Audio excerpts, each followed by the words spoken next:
राम जी अमर रहे, मनोहर साहब कांसी राम जी अमर रहे, समाज पार्टी जिंदाबाद। साथियों मैं अब यहाँ पर लड्डू जो बहन जी के नंबर का सबसे बड़ा गांव तेंदुआ में बहन कुमारी मायावती जी के 67वें जन्मदिन पर गांव से लेकर पूरे जिले के तमाम माताएं बहनें युवा साथियों एवं हमारे मंच में विराजमान समस्त अतिथिगण, आज के मुख्य अतिथि जिला के मुखिया जिनके मार्गदर्शन में आज का यह पूरा कार्यक्रम संचालित है, परम आदरणीय राम नारायण साहू जी के नेतृत्व में बहन जी के 67वें जन्मदिन पर मैं अपनी बात करूं। इससे पहले बहुजन समाज में जन्मे तमाम संतों गुरु महापुरुषों को नमन करते हुए सभी माताओं बहन युवा साथियों को बहन कुमारी मायावती जी के जन्मदिन पर हार्दिक बधाई एवं शुभकामनाएं देते हुए आप सबको यह बताना चाहता हूं कि हम लोग एक कार्यक्रम अक्सर बैकुंठपुर में किया करते थे। बैकुंठपुर के मानस भवन में एक कार्यक्रम होता था और इस गांव से भी बहुत सारे हमारे साथी माताएं बहनें जाया करते थे, लेकिन हम लोगों ने इस बार सोचा कि हम लोग बैकुंठपुर तो बुलाते हैं अपने लोगों को पूरे जिले भर से, आज के बाद हम लोग कोई भी कार्यक्रम जब करें तो गांव में जाकर करें जहां हमारे बहुजन समाज के लोग 100 में 90% लोग निवास करते हैं, अर्थात पिछड़े वर्ग के भाई, आदिवासी भाई, अनुसूचित भाई, धार्मिक अल्पसंख्यक, बड़े पैमाने पर आप देखेंगे तो गांव में हमारे लोग निवास करते हैं। और जब हम शहरों की ओर जाते हैं तो वहां हम देखते हैं कि हमारे ब्राह्मण परिवार के लोग ज्यादा शहरों में मिलते हैं, हमारे वैश्य परिवार के लोग ज्यादा शहरों में मिलेंगे, क्षत्रिय परिवार का जो समाज है, जो पूंजीपति है, जो संपन्न है, जिनके पास जमीन है, पैसा है, नौकरी है, शिक्षा है, व्यापार है, ये लोग सब धंधा व्यवसाय करने वाले, नौकरी चाकरी में ज्यादा काम करने वाले लोग शहरों में निवास करते हैं। और जो गरीब है, जो हमारा बहुजन समाज है, जिनके पास अच्छा मकान नहीं है, जिनके पास अच्छा कपड़ा नहीं है, जो कभी अच्छा खाना खा नहीं पा रहे हैं, जिनके पास सारे सुविधा का अभाव है, ऐसा हमारा बहुजन समाज गांव में रहता है। और बहुजन समाज पार्टी गांव में रहने वाले हमारे पिछड़े आदिवासी, अनुसूचित जाति जनजाति और ब्राह्मण क्षत्रिय वैश्य समाज में जो गरीब परिवार हैं, जो न्याय प्रिय लोग हैं, जो मानवतावादी लोग हैं, उन्हें लेकर चलने वाली इस देश में अभी सबसे बड़ी राजनीतिक पार्टी भारतीय जनता पार्टी है। भारत में सबसे बड़ा पार्टी कौन है? भारतीय जनता पार्टी है। दूसरे नंबर की सब बड़ी पार्टी है कांग्रेस पार्टी। कभी कांग्रेस पार्टी बड़ा हुआ करता था, लेकिन 10 साल के अंदर बड़ा हो गया भारतीय जनता पार्टी। और उसके बाद तीसरे नंबर का पूरे देश में अगर कोई पार्टी है जिसको आप वोट देते हैं, जिस वोट को देके मंत्री, विधायक, प्रधानमंत्री, राष्ट्रपति बनाते हैं, वो पार्टी अगर पूरे देश में तीसरे नंबर की सबसे बड़ी पार्टी है तो बहुजन समाज पार्टी है। बहुजन समाज इसका नाम है। बहुजन समाज मतलब इस देश का मूल निवासी समाज, इस देश का आदिकाल से रहने वाला समाज। अगर किसी को कहा जाता है तो उसमें पिछड़े वर्ग के लोग आते हैं, यादव, तेली, कुर्मी, काची, मलार, ढीमार, ये तमाम जायसवाल, ये लोगों को क्या कहा जाता है? पिछड़ा वर्ग कहा जाता है। अब हमारे इन जातियों को ये समझ में नहीं आता है कि हमें पिछड़ा वर्ग क्यों कहा जाता है। पिछड़ा वर्ग का मतलब क्या होता है? पीछे रहने वाला। जो पीछे है उसी को पिछड़ा वर्ग कहते हैं। तो भारतवर्ष में 3743 जाति ऐसा है जिनको पिछड़ा वर्ग कहा जाता है। उसमें यादव आते हैं, उसमें बनिका समाज आता है, उसमें कुम्हार समाज आता है, उसमें तेली समाज आता है, उसमें कुशवाहा समाज आता है, उसमें आपका कलार समाज आता है। ऐसे 3743 जाति को मिला के भारत में पिछड़ा वर्ग की सूची बनाया गया है। और उनका जनसंख्या देश में कितना है? 100 में 52% है। 100 में 52। एक तरफ 48 पूरे लोग को मिला दें और एक तरफ सिर्फ पिछड़ा वर्ग की जनसंख्या भारत में 52% है।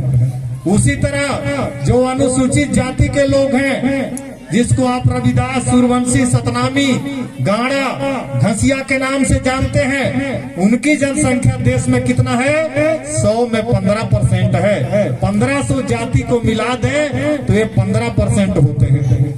उसी तरह गोंड, कंवर, चरवा, बैगा, ये जो आदिवासी जिनको हम कहते हैं, इनकी जनसंख्या देश में कितना है? 100 में 7.5% है।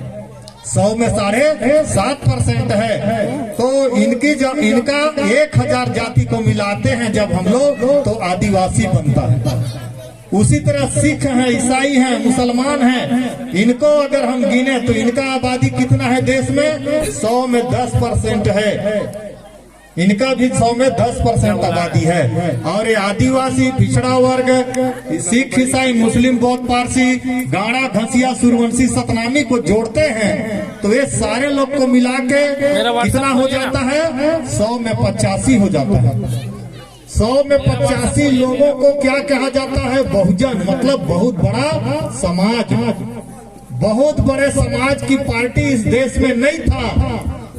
आप लोग के पास मोबाइल है, टीवी है, पेपर पत्रिका में आप लोग पढ़िए, इस देश के आदिवासी, पिछड़ा वर्ग, अनुसूचित जाति, सिख, ईसाई, मुस्लिमों का इस देश में पार्टी नहीं था। जबकि इस देश में 100 में 85 जनसंख्या हमारा है, मतलब 100 में 85 वोट वालों की कोई राजनीतिक पार्टी नहीं था। और जो 15% लोग हैं, ब्राह्मण समाज कितना है भारत में? 100 में 3.5%। क्षत्रिय समाज इस देश में कितना है?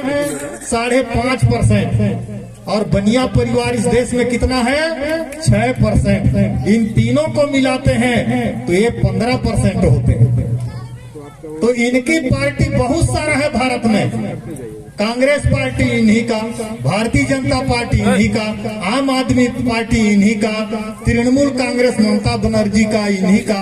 मतलब देश की बड़ी बड़ी पार्टियां जो है ये 15% हमारे पूंजीपति, धन्ना सेठ, जिनके पास देश की सारी संपत्ति है, इनके पास है। लेकिन हमारा जो आदिवासी, पिछड़ा वर्ग, अनुसूचित जाति इस देश में 85% है, जिनके पास 100 में 85 वोट है, उनकी कोई राजनीतिक पार्टी नहीं थी।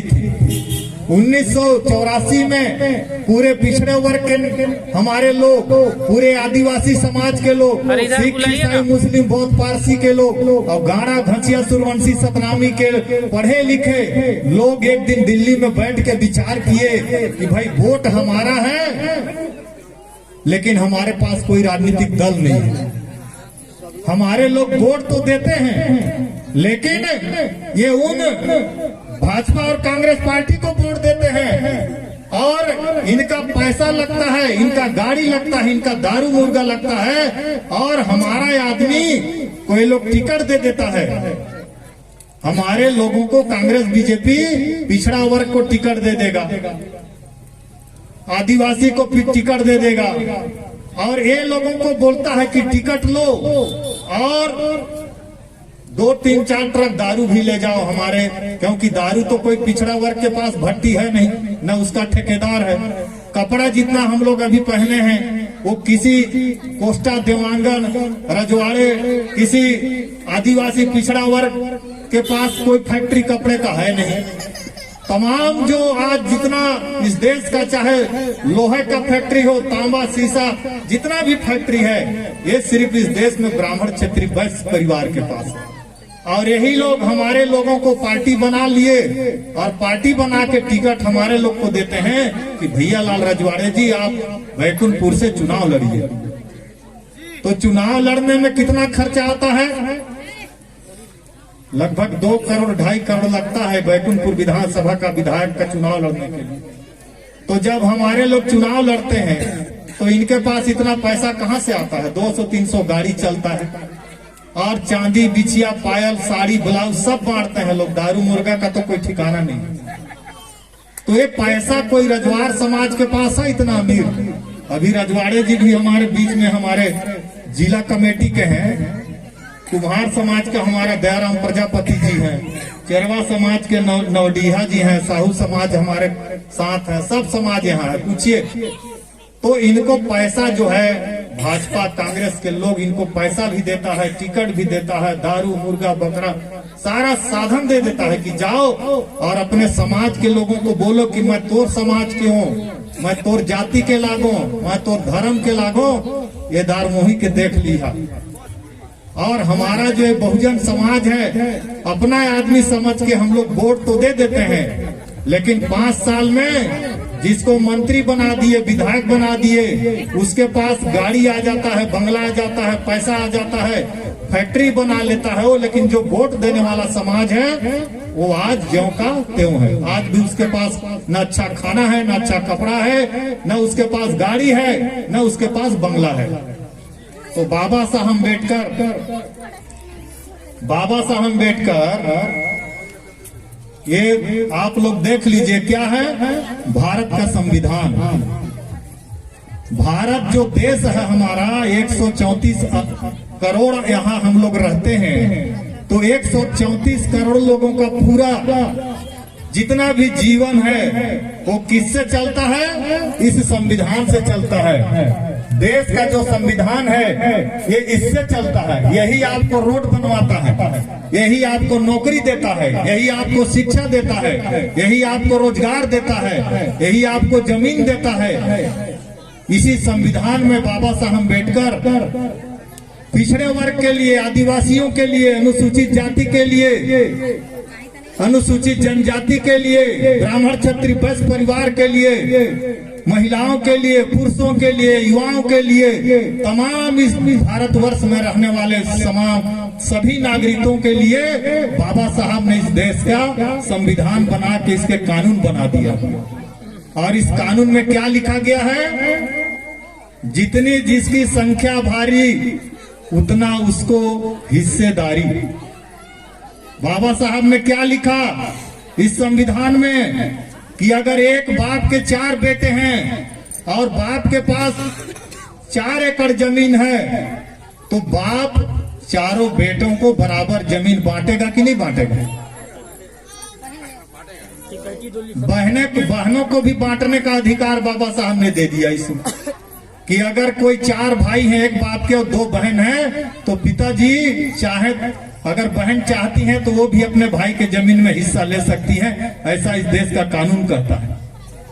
तो अब हम लोगों को ये पिछड़े वर्ग के जो हमारे भाई हैं, बहुजन समाज पार्टी इसलिए हमारे लोग बनाए कि भाई भाजपा कांग्रेस को हम लोग 50 साल तक वोट दिए, राज्य में सरकार बनाए, केंद्र में बनाए, लेकिन पिछड़े वर्ग का जो हिस्सा बाबा साहब ने संविधान में लिखा है उस हिस्सा को नहीं दे रहा है।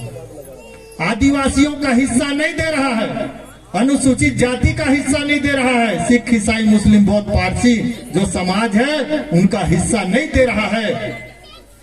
तो 50 साल इंतजार किए आदिवासी पिछड़े वर्ग के हमारे भाइयों ने, कांग्रेस भाजपा के ऊपर भरोसा किए, बार बार किए, लेकिन ये लोग हमारा हक अधिकार नहीं दिया। इसलिए 1984 में मान्यवर कांशीराम साहब जो वैज्ञानिक थे वो आदिवासी समाज को जोड़े, पिछड़े वर्ग के भाइयों को जोड़े, अनुसूचित जाति के भाइयों को बैठाए, सिख ईसाई मुस्लिम बौद्ध पारसी भाइयों को दिल्ली में बैठाए और बोले कि भाई 50 साल तक आप कांग्रेस भाजपा को वोट दिए लेकिन ये लोग आपका हक अधिकार नहीं दे रहा है। तो वोट चूंकि हमारे पास ज्यादा है, हम लोग बहुजन हैं, बहुत ज्यादा लोग हैं, 85 लोग हैं, तो हमारा भी इस देश में क्यों न एक पार्टी बनना चाहिए। हेलो। तो इसलिए साथियों 1914 अप्रैल बाबा साहब अम्बेडकर के जन्मदिन पर 14 अप्रैल 1984 को हमारे आदिवासी पिछड़ा वर्ग अनुसूचित जाति के लोग मिलके बहुजन समाज पार्टी बनाए और उसका चुनाव चिन्ह क्या रखे? हाथी। हाथी आप लोग गांव में देखे हैं। हाथी जो है जितना भी जीव जंतु हैं, पशु पक्षी हैं, उन सब में सबसे बड़ा और सबसे मजबूत जानवर अगर कोई है तो हाथी है। हाथी सबसे बड़ा जानवर होता है, लेकिन उस हाथी को चलाता कौन है? एक 50 किलो का महौत जो उसके पीठ पर बैठता है, उस हाथी को अपने इशारे पर चलाने का काम करता है। अगर हाथी को ये पता चल जाए कि मैं इतना बड़ा जानवर हूँ कि मैं हजारों आदमी को कुचल सकता हूँ, मार सकता हूँ, तो कभी एक आदमी को अपने पीठ पर नहीं बैठा के चलाएगा। तो हाथी क्यों आदमी को चलाता है अपने पीठ पर? वो उसको गली गली ले जाता है, भीख मंगवाता है। आप लोग जो धान चावल उसको देते हैं, उसको एक मुट्ठा उसको खिलाता है और बाकी को अपने झोले में रख लेता है। तो हाथी क्यों गुलाम है 50 किलो के आदमी का? क्योंकि हाथी अपने ताकत को पीछे मुड़ के नहीं देख सकता है। हाथी अपने को घूम के पीछे नहीं देख पाता है, उसको अपने ताकत का अंदाजा नहीं है, इसलिए एक आदमी उसको गुलाम बना के रखा है। उसी तरह इस देश में जो हम लोग बहुजन समाज के लोग हैं, अनुसूचित जाति जनजाति पिछड़ा वर्ग आदिवासी भाई हैं, ये 100 में 85% हैं, लेकिन हमें गुलाम बना के रखा गया है। हम लोग गुलाम हैं, आर्थिक रूप से गुलाम हैं, हमारे पास पैसा नहीं है। आज गांव में कोई ऐसा गरीब परिवार नहीं है जिनके पास 1 लाख 2 लाख 10 लाख रुपए बैंक में बैलेंस हो। किसी के पास नहीं है। किसी के पास उद्योग धंधा व्यापार नहीं है। जितना भी आप बैकुंठपुर अंबिकापुर बड़े शहर में जाइए, 100 में 1-2 हमारे लोग अभी 1950 के बाद दुकानदौरी सीख गए। लेकिन किसी आदिवासी, किसी ये तेंदुआ के जितना हमारे सूर्यवंशी परिवार हैं, जिसमें 2 ठो नेता यहाँ हैं। एक ठो जिला पंचायत की नेता अभी है, एक ठो पहले रह चुकी है, एक ठो तेंदुआ में भी है, डुमरिया में पहले रह चुकी जिला पंचायत। इनके समाज का कई ठो फैक्ट्री है, पूछिएगा तो बैकुंठपुर में है का? पूछिएगा, ये लोग तो नेता है ना, 3-3 ठो नेता बनाए हम लोग। एको आदमी को ये लोग एको तो फैक्ट्री दिलवाया नहीं दिलवा पाया। मैं वही बता रहा था कि हम लोग क्या है, बहुजन समाज को, जो पूंजीपति समाज है, जिनके पास पैसा है, जमीन है, नौकरी है, वो लोग हमारे लोगों को तीतर जैसे आप पालते हैं ना गांव में तीतर, तो तीतर को पिंजरे में रखते हैं और पालने वाला उसको ले जाता है जंगल में, उसको बोलना सिखाया रहता है। जब वो सीटी मारेगा तीतर आवाज करता है, और तीतर जब आवाज करता है तो उस तीतर के आवाज को सुन के उसके जाति के लोग उससे मिलने आते हैं कि हमारे लोग, ये हमारा नेता है, ये हमारा नेता है, जाति का है, बड़ा दुखी में है, परेशान है, चलो इसके दुख को दूर करते हैं। और वो तीतर सारे लोग आता है भेंट करने और शिकारी के जाल में फंस जाता है। उसी तरह हमारा ये बहुजन समाज है, हम लोगों को भी इसमें हिस्सा है। आप लोग पिछड़े वर्ग के जो भाई यहाँ बैठे हैं, वो लोग 75 साल बीत गया आजादी का, 1950 में हिस्सा हमको दे दिया गया, लेकिन 75 साल तक आप भाजपा कांग्रेस की सरकार बनाए, आपका कोई हिस्सा ये लोग नहीं दिया, अभी भी हिस्सा नहीं दिया। छत्तीसगढ़ में पिछड़े वर्ग की जनसंख्या कितना है आप लोग को मालूम होना चाहिए। 100 में 48% पिछड़े वर्ग का जनसंख्या छत्तीसगढ़ में। तो 100 में 48 ठो नौकरी, 100 में 48% जमीन, 100 में 48% व्यापार, 100 में 48 कलेक्टर, तमाम हिस्सेदारी पिछड़े वर्ग को मिलना चाहिए कि नहीं मिलना चाहिए। लेकिन अभी तक कांग्रेस बीजेपी के लोग हिस्सा नहीं देना चाहता है। वो आपको 2 रुपए किलो चावल देने को लिए तैयार है, वो आपको 1 सिलेंडर दे देगा भरवा के एक बार, और फिर दोबारा आप नहीं भरवा पाओगे। वो आपको ऐसा शौचालय बनाया कि उस शौचालय में आप कभी बैठ ही नहीं पाए। वो आपको छोटा छोटा चीज तो देना चाहता है, लेकिन हक अधिकार जो बाबा साहब ने संविधान में लिखा है उसे नहीं देना चाहता है। तो बहुजन समाज पार्टी इसलिए बनाया गया कि 100 में पूरे देश में 52% पिछड़ा वर्ग है और 52% वोट पिछड़े वर्ग का है, तो भारत में 52% वोट वाले क्यों नहीं प्रधानमंत्री बन सकता है? क्यों नहीं प्रधानमंत्री बन सकता? लेकिन आज तक नहीं बनाया गया। छत्तीसगढ़ में अभी आप लोग 48% जो पिछड़े वर्ग के लोग हैं, इनको 75 साल में इनको आरक्षण जो होता है नौकरी में, आरक्षण अभी तक सरकार 15 साल भारतीय जनता पार्टी रहा, इसके पहले जोगी जी रहे, फिर अभी भूपेश बघेल आ गए, अभी भी पिछड़े वर्ग को उनका 27% आरक्षण ये लोग नहीं दे रहा। अभी बहुजन समाज पार्टी जब पूरे छत्तीसगढ़ में चक्का जाम किया, आंदोलन किया कि आदिवासियों का ये लोग जो आरक्षण था उसको कम कर दिया था, अनुसूचित जाति का आरक्षण को खत्म कर दिया था, पिछड़े वर्ग के आरक्षण को नहीं दे रहा था। बहुजन समाज पार्टी पूरे छत्तीसगढ़ में कलेक्टर को ज्ञापन दिया, राज्यपाल को ज्ञापन दिया कि छत्तीसगढ़ में भूपेश बघेल जी आप भी पिछड़े वर्ग के हो, आप पिछड़े वर्ग का हक अधिकार क्यों नहीं दे रहे हो? तो भूपेश बघेल कैबिनेट की बैठक बुलाते हैं, तब पिछड़े वर्ग को यहाँ जो 1990 में बहन मायावती के कारण केंद्र सरकार 1990 में 27% आपको आरक्षण दे दिया था, लेकिन 2022 तक छत्तीसगढ़ की सरकार नहीं दे रहा था। उसको लागू कराने के लिए हम लोगों ने लड़ाई लड़ी, तब जाके भूपेश बघेल का नींद खुला और कैबिनेट की बैठक बुला के 76% आरक्षण देने की बात कहा, कैबिनेट में पास कर दिया और राज्यपाल के पास भेज दिया कि राज्यपाल महोदय साइन कर दीजिए। 1-1.5 महीना हो गया, अभी तक राज्यपाल उसमें साइन नहीं कर रहे। जब हम लोग को हक अधिकार देने की बात आती है तो हमारा आदिवासी राज्यपाल है, पिछड़े वर्ग का मुख्यमंत्री है, ये लोग के सीने में सांप लौट रहा है, हमारा हक अधिकार नहीं देना चाहते। लेकिन जब ब्राह्मण क्षत्रिय वैश्य परिवार को केंद्र सरकार में 10% आरक्षण देने की बात आई, तो आदिवासी समाज, पिछड़ा वर्ग समाज, अनुसूचित जाति समाज जो दिल्ली में हमारे सांसद हैं, वो लोग हाथ खड़ा किए कि ब्राह्मण क्षत्रिय वैश्य समाज में भी गरीब हैं, इनको भी 10% आरक्षण मिलना चाहिए। हम लोगों ने दिल खोल के देने का काम किया, लेकिन हमारी जब बारी आती है तो ये लोग देना नहीं चाहते। हम लोगों को सिर्फ 2 रुपए किलो चावल, फ्री का नमक, चना ये देने का काम कर रहे हैं, उससे हमारी गरीबी दूर होने वाली नहीं, उससे हमारे जो बच्चे हैं इनका भविष्य बनने वाला नहीं है। पूरा आज केंद्र सरकार की जो मोदी सरकार है, जो नेशनल हाईवे रोड है इसको ठेका में दे दिया, जो आप हवाई जहाज देते हैं देख रहे हैं उसको ठेका में दे दिया, जो आप ट्रेन चढ़ते हैं उसको ठेका में दे दिया, जितना अस्पताल है प्राइवेट कर दिया, जितना स्कूल है प्राइवेट कर दिया गया। अब आपके बच्चे, बाबा साहब ने इस संविधान में लिखा है कि आदिवासी पिछड़ा वर्ग अनुसूचित जाति के 14 साल के बच्चों को फ्री में शिक्षा देना पड़ेगा, लेकिन आज पूरा स्कूल, अस्पताल भारतीय जनता पार्टी कांग्रेस के लोग क्या कर दिए? प्राइवेट कर दिए।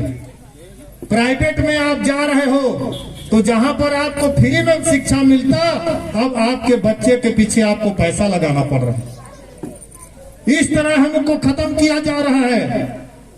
सारे सरकारी उद्योग संस्था सब निजीकरण कर दिया गया, प्राइवेट अपने रिश्तेदारों को बांट दिए लोग।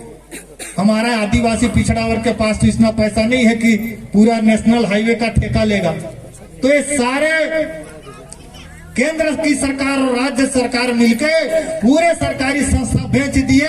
अब जो आरक्षण आदिवासी को मिलता था सरकारी नौकरी, वो भी खत्म हो गया। पिछड़े वर्ग को जो नौकरी सरकारी में मिलता था वो भी खत्म हो गया।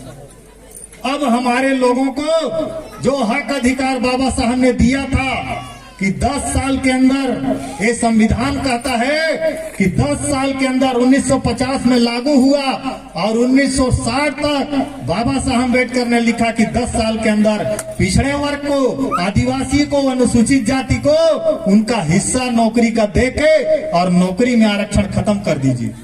लेकिन आज 75 साल में आदिवासी भाइयों को 8% नौकरी मिल जाना चाहिए, वो मात्र 3.5% मिला।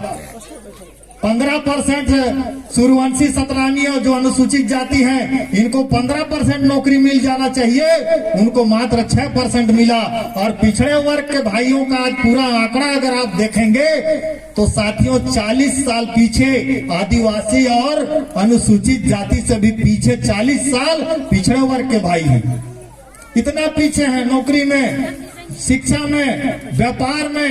ये पिछड़ा वर्ग का जो हमारा भाई है आज भी सबसे ज्यादा पीछे है। तो 1984 में बहुजन समाज पार्टी हमारे लोगों ने बनाया, पिछड़े वर्ग के भाइयों ने मिलकर बनाया, आदिवासी, अनुसूचित जाति, ईसाई, मुसलमानों ने बनाया कि हमारे पास वोट ज्यादा है तो हमारी पार्टी होनी चाहिए। और उन्होंने बहुजन समाज पार्टी बनाई और इसका चुनाव चिन्ह हाथी रखा और कहा कि आप हाथी के समान हो, हाथी जैसा आप बहुजन हो, आप 100 में 85 हो, अपनी ताकत को पहचानो, अपने को पीछे मुड़ के देखो, आप जाति के नाम पर, धर्म के नाम पर मत लड़ो। अगर पिछड़े वर्ग का भाई दुखी है, आदिवासी दुखी है, अनुसूचित जाति दुखी है, तो सब इस देश के मूल निवासी हो, आप इकट्ठे होकर अपने पार्टी को वोट दो, अपनी सरकार बनाओगे तो आपका पूरा का पूरा हिस्सा मिलेगा। इसलिए बहुजन समाज पार्टी बनाया गया साथी। और आज इस बहुजन समाज पार्टी की जो मुखिया हैं बहन कुमारी मायावती जी हैं, उन्हीं का 67वां जन्मदिन है। बहन कुमारी मायावती जी को आप उत्तर प्रदेश के लोगों से पूछ लीजिएगा, जब वहां मुख्यमंत्री बनी तो उन्होंने क्या किया, इस संविधान को पूरा पूरा लागू किया, पूरा पूरा लागू कर दिया। सरकार को कुछ नहीं करना है, कोई भी सरकार बने इस संविधान को लागू करने की उनको डिप्टी मिलती है, उसको अपने से कोई बुद्धि नहीं लगाना है। कोई भी सरकार बने आप इसको लागू करो, इसमें सबके लिए नौकरी, शिक्षा, जमीन, व्यापार, हिस्सेदारी लिखा है। लेकिन ये लोग इस संविधान को लागू नहीं कर रहे हैं, इसको उल्टा खत्म करने में लगे हैं, इसको जलाने में लगे हैं, इसको जलाने में लगे हैं, जला दिए, इसको लागू नहीं कर रहे हैं। क्योंकि ये संविधान सबको हक, अधिकार, इज्जत, मान, सम्मान देता है। इसलिए बहुजन समाज पार्टी बाबा साहब अम्बेडकर के विचारों पर चलती है, मान्यवर साहब के बनाई हुई पार्टी है, जिसकी नेता बहन कुमारी मायावती जी हैं। आज उनका जन्मदिन पूरे देश में मनाया जा रहा है। और क्यों मनाया जा रहा है, क्योंकि बहन जी की जब सरकार यूपी में बनी, जब बहन कुमारी मायावती जी मुख्यमंत्री बनी तो उन्होंने पूरे संविधान को लागू किया और पिछड़े वर्ग को चपरासी से लेकर कलेक्टर तक का जितना उनका हिस्सा बनता था नौकरी देने का काम किया। हर गरीब को 3 एकड़ जमीन देने का काम किया। जिनके पास जमीन नहीं है, 2 रुपए किलो चावल नहीं, बहन जी बोली कि मैं अपने लोगों को 3 एकड़ जमीन देती हूँ, उसका पट्टा देती हूँ, अपने खेत में मेहनत करेगा, अपने खेत में धान चावल पैदा करेगा और इज्जत के साथ खाएगा। तो 3-3 एकड़ जमीन देने का काम किया बहन जी। तमाम क्षेत्रों में आप पूछ लीजिए, बताने में कई घंटों लगेंगे, क्योंकि वो बहुजन समाज पार्टी की सरकार थी। तो साथियों, अगर हम छत्तीसगढ़ में भी आने वाले 2023 में बहुजन समाज पार्टी को आप लोग कुछ मत करो, आप लोग अपने बाल बच्चों का भविष्य बनाना चाहते हैं, अपनी गरीबी, लाचारी, मजबूरी दूर करना चाहते हैं, तो आपको कुछ नहीं करना है। बाबा साहब ने आपके हाथ में एक ऐसा हथियार दे दिया है कि उस हथियार से आप बड़े से बड़े नेता, विधायक, मंत्री, राष्ट्रपति, प्रधानमंत्री को खत्म कर सकते हैं। आपके हाथ में ऐसा बाबा साहब ने हथियार दे दिया। वो हथियार क्या है? वोट का अधिकार। आपके हाथ में एक वोट है।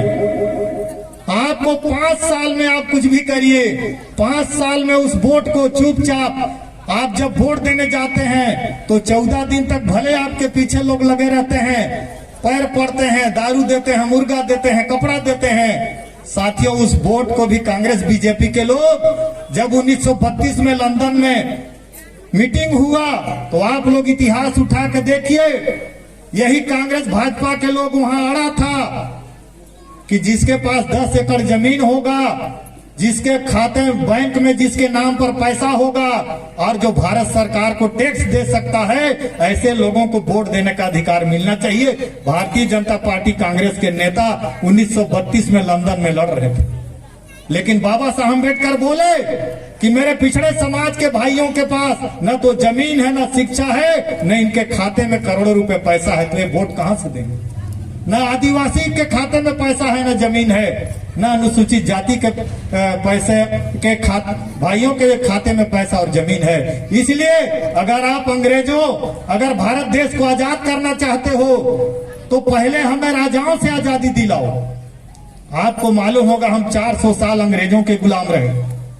अंग्रेजों के गुलामी के बीच में भी हम राजपूत जो क्षत्रिय थे, इनकी गुलामी हम सह रहे थे, इनका बेगारी हम कर रहे थे। हमारे बाप दादा किसी राजपूत, किसी क्षत्रिय के घर के सामने से पगड़ी पहन के नहीं निकल सकता था, जूता और छाता को निकाल के सर झुका के जाता था। ऐसे राजाओं महाराजाओं की हम गुलामी झेल रहे थे।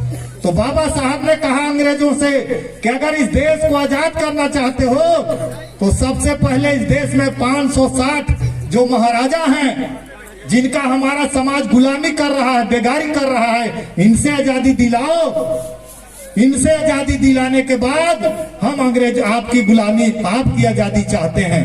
तब अंग्रेजों ने 1932 में बाबा साहब अम्बेडकर, चूंकि देश का सबसे ज्यादा पढ़ा लिखा व्यक्ति थे, दुनिया के 6वें विद्वान थे, बाबा साहब ने अंग्रेजों की बात, अंग्रेज लोग बाबा साहब अम्बेडकर की बात माना और कांग्रेस और बीजेपी के जो पुरखे लड़ाई लड़ रहे थे वोट के लिए कि इन गरीबों को वोट का अधिकार नहीं मिलना चाहिए, अंग्रेज लोग उनकी बात नहीं माना। बाबा साहब अम्बेडकर की बात मान के और इस देश का हर 18 वर्ष जो इनका आयु पूरा हो गया है, उनको एक वोट का अधिकार मिल गया। उस एक वोट का अधिकार मिला और उसी वोट के दम पर हम अपने आदिवासी माँ को आज इस गांव का राजा बनाए हैं। आज इस गांव का राजा कौन है?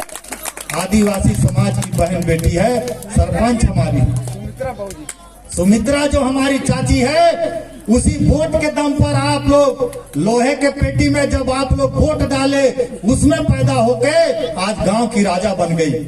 इस जिला पंचायत की राजा आदिवासी है उर्मिला सिंह, उसको भी हम लोग लोहे के पेटी में वोट डाल के राजा बना दिए। अगर ये राजतंत्र होता तो क्या हमारे लोग राजा बन पाते?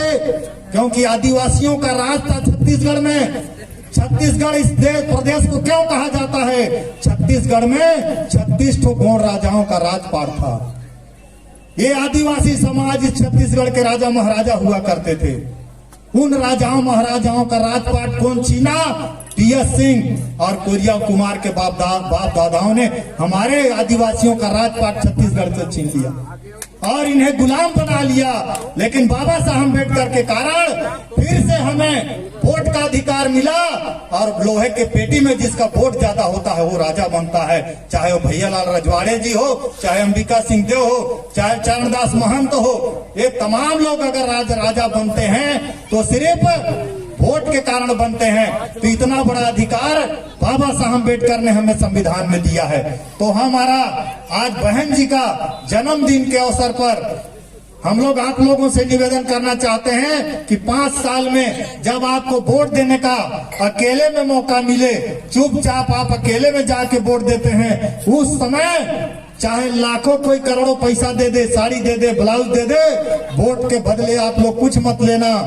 क्योंकि वोट आपका इज्जत है, वोट आपका सम्मान है। जैसे आप बहन बेटी को इज्जत करते हो, कोई बहन बेटी की तरफ आंख उठा दे तो उसको आप कुछ भी कर जाते हो, उसी तरह आपका सम्मान और इज्जत वोट है। अगर इसको हम बेच देंगे तो 5 साल हमारा विकास होने वाला नहीं है। इसीलिए वोट को हमें नहीं बेचना है। वोट जितना आप सुरक्षा करिएगा उतना आपका सम्मान बढ़ेगा। तो आने वाले 2023 के चुनाव में आप लोग एक बार 75 साल तक हम लोग भाजपा कांग्रेस को देते आए, लेकिन आपसे निवेदन है कि आप एक बार तो हाथी छाप पर बटन दबाइए। अभी शादी होने वाला है, छठी पसनी जितना भी आप लोग कार्ड बनवाते हैं शादी का, छठी का, उसमें सबसे पहले गणेश भगवान का फोटो छपता है कि नहीं छपता है? जितना भी आमंत्रण कार्ड आप लोग छपवाते हो उसमें गणेश भगवान का फोटो छपवाते हो, क्योंकि गणेश भगवान प्रथम देवता है जिसको हम लोग पूजा करते हैं। तो वही गणेश भगवान तो हाथी है, वही गणेश भगवान हाथी है। और आप लोग कभी हाथी को जब वोट देने की बारी आती है तो हाथी को वोट नहीं देते हैं।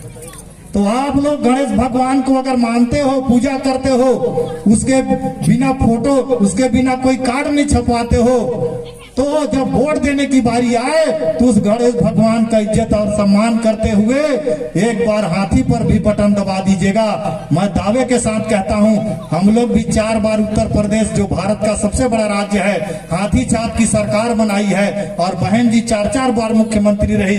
आप वहां के किसी ब्राह्मण समाज, किसी वैश्य समाज, किसी क्षत्रिय समाज, किसी आदिवासी पिछड़े समाज के लोगों से पूछिए कि बहन जी की जब सरकार उत्तर प्रदेश में बनी तो सर्व समाज, सारे लोगों को इज्जत मान सम्मान दिया गया, सबको नौकरी, सबको शिक्षा, सबको व्यापार दिया गया, सबका ख्याल रखा गया। किसी भी धर्म जाति के लोगों के साथ अन्याय अत्याचार नहीं हुआ। तो अगर हम अपने बच्चों का भविष्य बनाना चाहते हैं, अपनी जिंदगी बनाना चाहते हैं, अपना विकास चाहते हैं, हमारे भी बाल बच्चे डॉक्टर, इंजीनियर, कलेक्टर, वरिष्ठर बने, हमारे पास भी रोजगार हो, हम भी उद्योगपति बने, हमारे भी बड़े बड़े बंगले हों, हम भी अच्छा खाना खाएं, तो आपके पास एकमात्र साधन है, वो है वोट का अधिकार। उस वोट को जिस दिन आप बहुजन समाज पार्टी को दे दिए, अपनी पार्टी को देके जिता दिए विधायक और छत्तीसगढ़ में सरकार बना दिए, तो साथियों मैं दावे के साथ कहता हूं आपके जिंदगी में अमूलचूल परिवर्तन होगा। हम लोग छत्तीसगढ़ में 3रे नंबर की पार्टी है। हमारे पास अभी 2 विधायक हैं, एक कुर्मी जाति के विधायक हैं और एक सतनामी परिवार की एक हमारी हिंदू बंजारे की विधायक हैं।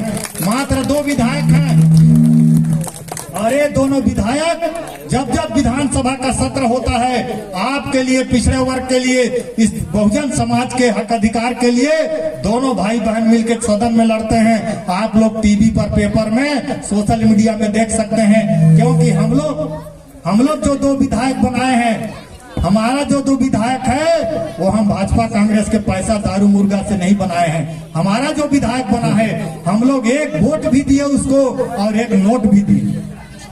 जब कोई हमारा विधायक बहुजन समाज पार्टी में लड़ता है, मान लीजिए राम नारायण साहू जी विधानसभा चुनाव लड़ते हैं, रामदास जी साहू जी लड़ते हैं, दयाराम प्रजापति लड़ते हैं, छतरसाल रजवाड़े जी लड़ते हैं, तो इनके पास करोड़ों रुपए नहीं है, इनके समाज के पास नहीं है। तो ये जब विधानसभा के लिए लड़ेंगे तो हम लोग इस बहुजन समाज को कहते हैं कि आप उसे 1 रुपया भी दीजिए, 1 नोट भी दीजिए, 1 वोट भी दीजिए। जब वो आपके पैसा से विधायक बनेगा तो उसको डर रहेगा कि मैं अपने जनता का अगर सेवा नहीं किया, जो मुझे पैसा भी दिया, वोट भी दिया, अगर मैं इसका काम नहीं करूंगा तो आने वाले साल में मैं दोबारा उनको मुंह नहीं दिखा पाऊंगा।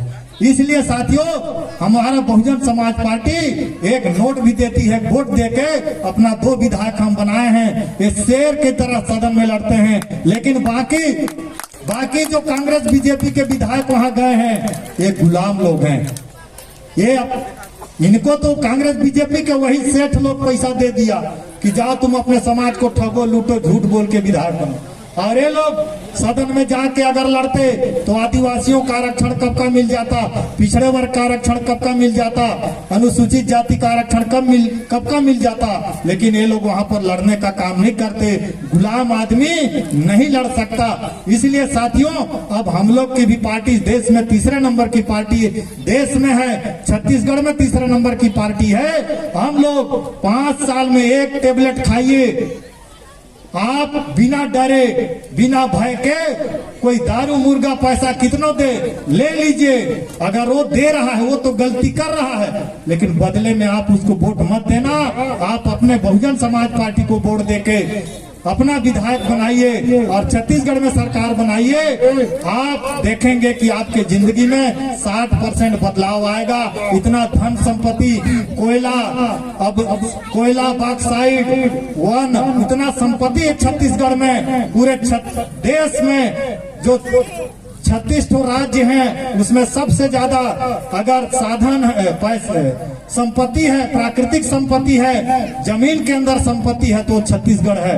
अगर बहुजन समाज पार्टी की सरकार बना दी आप लोग तो एक एक आदमी छत्तीसगढ़ का तरक्की करेगा, विकास करेगा। इतना हमारे यहाँ कोयला है, इतना जंगल है, इतना यहाँ पर बॉक्साइट है, इतना पानी है कि हम लोग इस छत्तीसगढ़ को जापान बना सकते हैं। लेकिन भारतीय जनता पार्टी, कांग्रेस पार्टी के लोग आपको चुनाव में 5 करोड़ रुपया लगाते हैं और चुनाव जीतने के बाद उसी जो पैसा लगाए रहते हैं उसी को 10 करोड़ 20 करोड़ कमाते हैं और फिर चुनाव आएगा तो फिर हमको दारू मुर्गा पैसा बांट के फिर हमें गुमराह करके विधायक मंत्री बन जाते हैं। तो आप लोगों ने मेरी बात सुनी, आप लोगों ने बहुजन समाज पार्टी को समझा। आप लोगों से उम्मीद है कि आप लोग आने वाले समय में अपने बाल बच्चों के भविष्य को बनाने के लिए आप लोग अपना मन बदलिएगा और बहुजन समाज पार्टी का साथ दीजिएगा। आइए हम अपनी नेता बहन कुमारी मायावती जी के 67वें जन्मदिन पर आदरणीय हमारे इस कार्यक्रम के मुख्य अतिथि जिले के मुखिया राम नारायण साहू जी जो हमारे बचरा पोड़ी तोलगा से हैं, आप भी साहू समाज के लोग, यहाँ सरगुजा संभाग में 4-5 लाख वोट है साहू समाज का। 75 साल से भारतीय जनता पार्टी कांग्रेस पार्टी को देने का काम, लेकिन एक बार टिकट मांगने लोग गया, 10 बार टिकट मांगे कि भाई हम लोकसभा हो, विधानसभा हो, हम साहू समाज का 5 लाख वोट आपको दिए 75 साल तक, तो एक बार हमारे समाज को टिकट दे दो विधानसभा का। कोई भारतीय जनता पार्टी कांग्रेस पार्टी नहीं दिया। कुम्हार समाज का आदमी गया, नहीं दिया। चेरवा समाज का आदमी गया, नहीं दिया। इसलिए सारे लोगों ने विचार बनाया कि अब हमारे पास वोट ज्यादा है, हमारी अपनी खुद की पार्टी बहुजन समाज पार्टी है, अब हम टिकट खुद देंगे, हम तुम्हारे यहाँ जाके भीख मांगने वाले नहीं हैं। इसलिए साथियों, आप आदिवासी, पिछड़े वर्ग, अनुसूचित जाति, गरीब, ब्राह्मण, क्षत्रिय, वैश्य परिवार के लोग पूरे भारतवर्ष में बहुजन समाज पार्टी के साथ जुड़कर बहुजन समाज पार्टी जिंदाबाद, जिंदाबाद, जिंदाबाद, बहुजन समाज पार्टी जिंदाबाद, बहन कुमारी मायावती जी जिंदाबाद, जिंदाबाद, जिंदाबाद, बहन कुमारी मायावती जी जिंदाबाद, जिंदाबाद, जिंदाबाद। राम नारायण साहू जी आप संघर्ष करो, हम तुम्हारे साथ हैं। राम नारायण साहू जी आप संघर्ष करो, हम तुम्हारे साथ हैं। बहुजन समाज पार्टी जिंदाबाद, जिंदाबाद, जिंदाबाद, बहुजन समाज पार्टी जिंदाबाद, जिंदाबाद, जिंदाबाद। मान्यवर साहब का श्री राम अमर रहे, जय भीम, जय भीम। साथियों, आज आप लोग के तेंदुआ गांव में यही बात बताने के लिए हम अपनी नेता का जन्मदिन इधर मना रहे हैं। तो हमारे आज के मुख्य अतिथि परम आदरणीय राम नारायण साहू जी जैसा जन्मदिन हम लोग घरों में अपने बच्चों का, बाप का, पिताजी, बहन का मनाते हैं। तो मैं अपनी बात यहीं पर समाप्त करना चाहता हूं। आप लोगों से यही निवेदन करते हुए कि हमें भी, दुनिया परिवर्तनशील है, संसार परिवर्तनशील है, हमें भी बदलना है, समय के साथ बदलना है, परिस्थितियों को देख के बदलना है। हम जिंदगी भर कांग्रेस और बीजेपी का गुलामी ना करके अपने बहुजन समाज पार्टी की भी सरकार बनाएंगे आप लोग। ऐसी आशा और उम्मीद के साथ बहन जी के जन्मदिन पर उनके दीर्घायु होने की कामना करते हुए मैं अपनी बात यहीं पर समाप्त करता हूं और आदरणीय राम नारायण साहू जी को आमंत्रित करता हूं कि यो जन्मदिन, 67वें जन्मदिन पर बहन जी के केक काटेंगे और हम सब बच्चों को केक खिलाकर बहन जी का